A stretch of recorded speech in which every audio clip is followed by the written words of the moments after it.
శ్రీ హరివాయుగురుభ్యో నమః. శ్రీమదానందతీర్థ భగవత్పాదాచార్య గురుభ్యో నమః. శ్రీ జగన్నాథదాస గురుభ్యో నమః. శ్రీ విద్యాసాగర మాధవ తీర్థ గురుభ్యో నమః. హరి ఓం. ಹರಿಕಥಾಮೃತಸಾರ ಗುರುಗಳ ಕರುಣದಿಂಗಾಪನಿತು ಪೇಳುವೆ ಪರಮ ಭಗವದ್ಭಕ್ತರಿದನಾದರದಿ ಕೇಳುವುದು ಪಾದಮಾನಿ ಜಯಂತನೊಳು ಸುಮೇಧನಾಮಕ ನಿಪ್ಪ ದಕ್ಷಿಣ ಪಾದದುಂಗುಟದಲ್ಲಿ ಪವನನು ಭಾರಭೃದ್ರೂಪ ಕಾದುಕೊಂಡಿಹ ಟಂಕಿತರ ಮೊದಲಾದ ನಾಮದಿ ಸಂಧಿಗಳಲೀರೈದು ರೂಪದಲ್ಲಿದ್ದು సంతత ನಡೆಸುತ್ತಲీ. హరికథామృత సారము పాఠంలో మాతృకా సంధి యందు నిన్నటి రోజున 15వ పద్యాన్ని చెప్పుకున్నాం. మన నాలుక యందు మన నోటిలో ఉన్నటువంటి భాగములందు ఏ ఏ అభిమాని దేవతలు ఉన్నారు, వారి యందు ఏ ఏ భగవద్రూపములున్నాయి అనేటటువంటి విషయాన్ని చెప్పుకున్నాము. ఈరోజు 16వ పద్యంలో మనలో ఉన్నటువంటి రోమములు, ముఖము, శిరస్సు, మనస్సు, మనం పెట్టుకున్నటువంటి శిఖయందు ఏ ఏ అభిమాని దేవతలు ఉన్నారు, ఏ ఏ భగవద్ రూపములు ఉన్నాయి అనేటటువంటి విషయాన్ని మనకు జగన్నాథదాసుల వారు ఈ 16వ పద్యంలో తెలియజేస్తున్నారు. రోమಗಳಲಿ వసంత త్రికకుద్ధామ ముఖదొళగగ్ని భార్గవ ತಾಮರಸ ಭವ ವಾಸುದೇವರು ಮಸ್ತಕದೊಳಿಹರು ಈ ಮನದೊಳಿಹ ವಿಷ್ಣು ಶಿಖದೊಳು ಉಮಾಮಹೇಶ್ವರ ನಾರಸಿಂಹ ಸ್ವಾಮಿ ತನ್ನನುದಿನದಿ ನೆನೆವರ ಅಪಮೃತ್ಯು ಪರಿಹರಿಪ. ಪದಚ್ಛೇದಂ. ರೋಮಗಳಲ್ಲಿ ವಸಂತ, ತ್ರಿಕಕುದ್ಧಾಮ, ಮುಖದೊಳಗೆ ಅಗ್ನಿ, ಮುಖದೊಳಗಗ್ನಿ, ಭಾರ್ಗವ, తామరస భవస్తారో వారి యొక్క అపమృత్యు పరిహరిప, వాళ్ళ యొక్క అపమృత్యువులను పరిహరిస్తాడు అని ప్రతిపదార్థం. ఇక తాత్పర్యము, మనలో ఉన్నటువంటి రోమములందు వసంత ఋతువు అభిమాని దేవత అయినటువంటి వసంతనామక అభిమాని దేవత, ఆయన అంతర్యామి త్రికకుద్ధామ నామక భగవంతుడు, ముఖమునందు అగ్ని అభిమాని దేవత, అగ్న్యంతర్గతుడై హరణీపతి అయినటువంటి భార్గవరూపి పరశురాముడు, శిరస్సునందు బ్రహ్మ అభిమాని దేవత, బ్రహ్మాంతర్గతుడై వాసుదేవనామక భగవంతుడున్నాడు, మనస్సునందు విష్ణునామక భగవంతుడున్నాడు, శిఖయందు ఉమామహేశ్వరుడు పార్వతీదేవితో సహా రుద్రుల వారు, ఆయన అంతర్యామి అయి నరసింహస్వామి ఉండి, ఎవరైతే ఈ విధంగా నరసింహస్వామిని ప్రతినిత్యము భక్తిపూర్వకంగా ధ్యానిస్తారో, స్మరిస్తారో అటువంటి వారి అపమృత్యువులను పరిహరిస్తాడు నరసింహస్వామి అని చెబుతూ ఉన్నారు.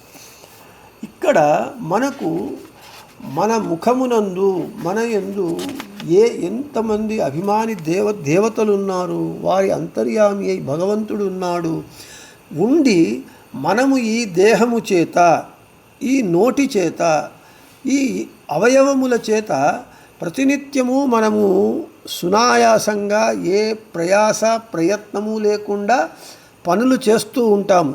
అయితే మనము చేయడానికి మనకు ఏ విధమైనటువంటి శక్తి సామర్థ్యాలు లేవు.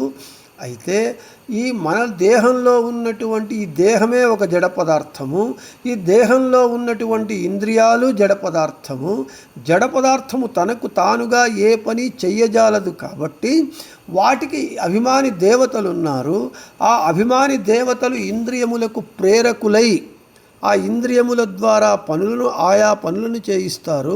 అయితే ఆ అభిమాని దేవతలు కూడా సర్వతంత్ర అస్వతంత్రులు కాబట్టి వారు ఏమి చేయలేరు. కాబట్టి ఆయా ఇంద్రియాభిమాని దేవతల అంతర్యామి అయి భగవంతుడు ఒక్కొక్క నామముతో ఉండి ఆ ఇంద్రియాభిమానులను దేవతలను ప్రేరేపిస్తే, వాళ్ళు జడ పదార్థమైనటువంటి ఇంద్రియములను ప్రేరేపిస్తే, ఈ దేహమునందున్నటువంటి ఇంద్రియములు అప్పుడు చేతనమై, అంటే చేష్టాప్రదమై ఆ అవయవములు పనిచేస్తాయి. కాబట్టి ఒక పని జరగాలి అని అంటే ఇంత నెట్వర్క్ ఉన్నది, మనలో ఇంత ఇన్ఫ్రాస్ట్రక్చర్ ఉన్నది మనకు తెలియకుండా. కాబట్టి మన దేహము దేవతలకు భగవంతునికి ఆలయమైనటువంటిది. ఆలయంలో ఏ విధంగా మనము భగవంతుణ్ణి ప్రతిష్ఠిస్తామో అది దేవాలయము అని అంటూ ఉన్నాము. ఇక్కడ ఏ ప్రతిష్టాపన లేకుండా మనకు తెలియకుండానే మన దేహమునందు, మన దేహములో ఉన్నటువంటి ఇంద్రియములందు, అవయవములందు, చివరికి రోమమునందు మనము సంప్రదాయబద్ధంగా పెట్టుకున్నటువంటి శిఖయందు అభిమాని దేవతలున్నారు. ఆ అంతర్యామి అనేక రూపములతో భగవంతుడు ఉండి ప్రతినిత్యము మనము చేసేటటువంటి పనులను వాడు చేసి వీళ్ళ ద్వారా చేయించి మనకు ఆ కర్మ ఫలములను మనకు అందిస్తున్నాడు భగవంతుడు.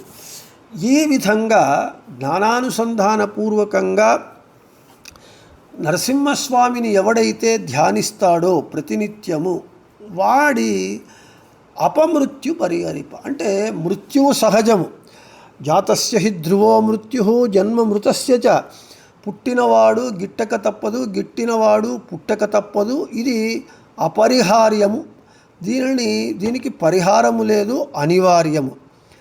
అయితే ఇక్కడ అపమృత్యు పరిహరిప, మృత్యువుని భగవంతుడు కూడా తప్పించడు. ఎందుకంటే భగవంతుడు పెట్టినటువంటి వ్యవస్థ, పుట్టినవాడు గిట్టాలి, గిట్టినవాడు పుట్టాలని.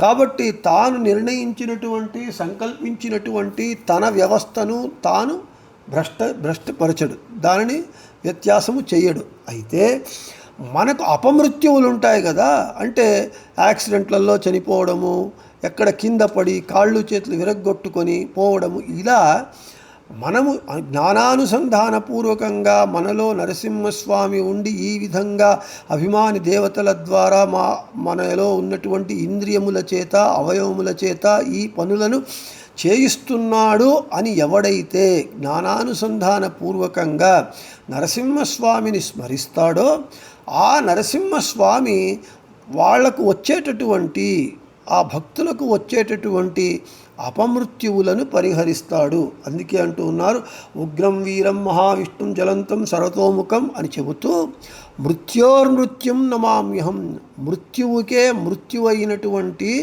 ఆ నరసింహస్వామి అటువంటి ఎవరైతే తనను స్మరిస్తారో అటువంటి భక్తులకు వచ్చేటటువంటి అపమృత్యువులను పరిహరిస్తాడు అని ఈ పద్యంలో జగన్నాథదాసుల వారు చెప్పి, ఇక రేపు మౌళియల్లిహ వాసుదేవను అనేటటువంటి పద్యాన్ని రేపు చెప్పుకుందామని చెబుతూ శ్రీకృష్ణార్పణమస్తు, మధ్యేశార్పణమస్తు, అందరికీ శుభమస్తు.